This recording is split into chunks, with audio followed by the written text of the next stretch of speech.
Magandang araw muli mga ate at mga kuya. Welcome sa akin channel, ang Kuya Nanding M. Ang Kuya Nanding M ang tuloy-tuloy na nagbabahagi ng mga karanasan, mga kwento at mga pagninilay na sana'y kapupulutan natin ng aral. Ang ibabahagi ko ngayon ay sa karanasan na naman tungkol sa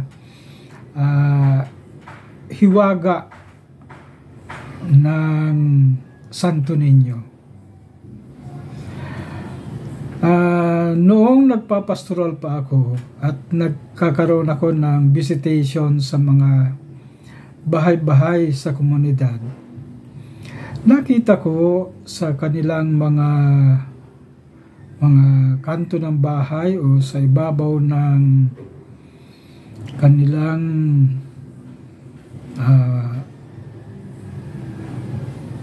mga santo at santa ay naandon ang image ng Santo Niño.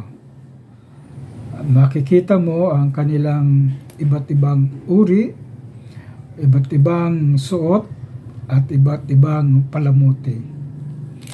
Ganon din sa simbahan, makikita natin na pinapahalagahan talaga ang Santo Niño. Meron ngang simbahan na ang kanilang kapistahan ay Santo Niño. At dito rin sa komunidad, kapag ako'y nagbibisita, maraming mga batayang pamayalang Kristiyano, mga BEC, ang nakapangalan sa Santo Niño. Kung titingnan pa natin sa malaking bahagi ng Pilipinas, sa Visayan ay ipinagdiriwang ang sinulog, at makikita din natin sa katedral ang poong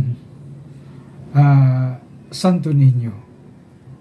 Ganon din sa Mindanao at ibang parte ng sulok ng Pilipinas, pinapahalagahan ang Santo Niño. Ang kaunting history lang, ang Santo Niño pala ay ibinigay kay Queen Juana ni Ferdinand Magellan noong siya ay bininyagan sa Cebu.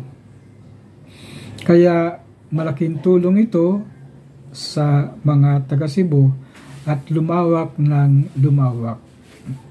Marami pang kasaysayan ito, pero hindi na lang ako gaanong magpapalawig sa kasaysayan. Ang sa akin ay gusto ko rin bigyan ng pagninilay ang kapistahan ng Santo Niño. Ang Santo Niño, ang kapistahan nito ay isang pagpapaalaala sa ating mga Kristiyano na ang kagustuhan ng Diyos, tayo ay maging ninyos, ninyas sa mata ng Diyos. Ano ang ibig sabihin nito? Ang ibig sabihin nito ay mahal na mahal tayo ng Diyos at gusto ng Diyos na huwag tayong mawalay sa Kanya. Ikalawa, kahit tayo ay nagkakaedad, kahit ako ay senior na, meron akong binabalik-balikan sa aking buhay, ang aking inner child. No? Sa tingin ko, ang inner child na ito ay napakahalaga sa aking buhay. Nagre-remind ito na ang inner child ay dependence sa Diyos. Nakadepende ang buhay ko sa Diyos. Ganon din ang titingnan natin ang iba't ibang imahen ng Santo Niño. Kung titingnan mo nga, merong different images na nagre-reflect sa katauhan ng mga taong nag-aalaga nito. May akong nakita na Santo Niño na merong nakalagay na bag, may sombrero, merong nagbabasketball, no? Merong iba't ibang klase ng Santo Niño na kung sino yung nagmamay-ari, gusto nilang damitan ng ganon din ang kanilang Santo Niño. Pero meron akong napansin sa aking pagninilay na ito. Ang kahalagahan ng Santo Niño, yung merong globe sa kamay, parang Christ the King, na it reminds me of yung ang Santo Niño ay may hawak ng ating mundo.